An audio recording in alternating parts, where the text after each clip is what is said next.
You must have a business card. Well, yes, I do. Thank you. You do? At 13, you have your own business card. Okay, that's a nice start. I'll get in touch with you later. Sure. What do you do? Well, mainly, I like to call myself a software and cognitive developer because I love developing with cognitive computing and artificial intelligence.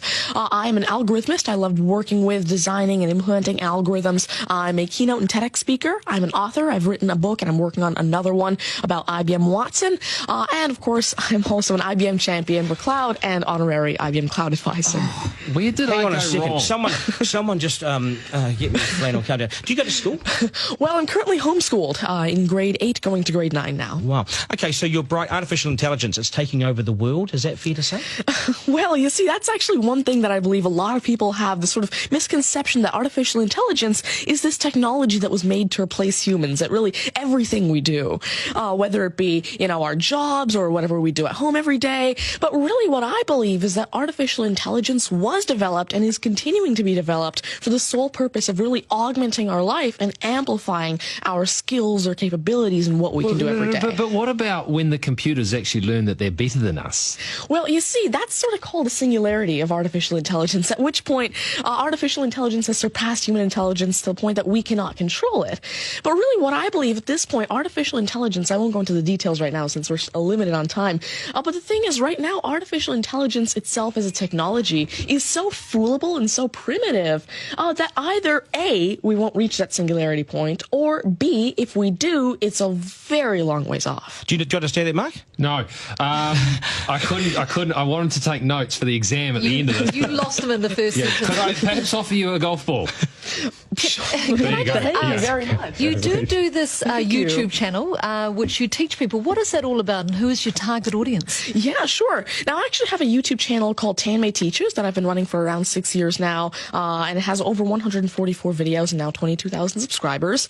And so on it, I love to teach about computing, really programming, these algorithms that I develop, machine learning especially, math, science, and especially technologies like IBM Watson. Because, of course, I like to share my knowledge because I realize that there's this lack of resources for people to learn about technologies like AI, which is why I absolutely love sharing my knowledge through, of course, these YouTube videos, the books that I'm authoring, the keynotes that I have, and really Watson comes in here in such a great way because Watson allows me... What's Watson? Sure. Mark thinks he's a golfer, but what is Watson? Now, IBM Watson is essentially a cognitive system that allows developers to incorporate cognitive and machine learning into their applications without having to code in the actual intelligence. And what this means is that, of course, right now, really one of the main reasons developers aren't incorporating more machine learning into their apps is because it's so hard to do. It's really difficult to incorporate intelligence because... Has the I'm going to take this somewhere else, this interview. Has the Homeschooling Association of the World got hold of you as the front person? Well, there is actually a Homeschooling Legal Defense Association, I believe, HSLDA, in Canada, and I actually had a keynote for them last year in Niagara Falls. You're the poster boy for homeschooling, aren't you? Well, I did have a keynote for them, and I talked a lot about the advantages of homeschooling and why it's great for kids who want to go into different and really targeted subjects. Okay, I want to get right down to business now. When did you realise you were bright and smarter than most? Well, I originally started coding when I was 5 with simple languages like Fox Pro and Batch. But eventually, at 9 years old, I had my very first iOS app accepted into the Apple App Store called T-Tables. But did your mum and dad do something to you between 0 and 5 that plug you into the wall? What did they do to you? At 5 you were Are you smarter than your mum and dad, by the way? Already? Well, I have... my dad used to work as a computer programmer, but he used to work with, simple, regular programming languages like Fox Pro, Batch, a little bit of C, etc. But you see, now I'm really interested in artificial intelligence and how it can actually be implemented on all these different platforms. You'd be a nightmare to teach. You'd be an absolute nightmare to teach, wouldn't you? Because you'll be smarter than the lecturers. I never ever want to get in an argument with you, ever.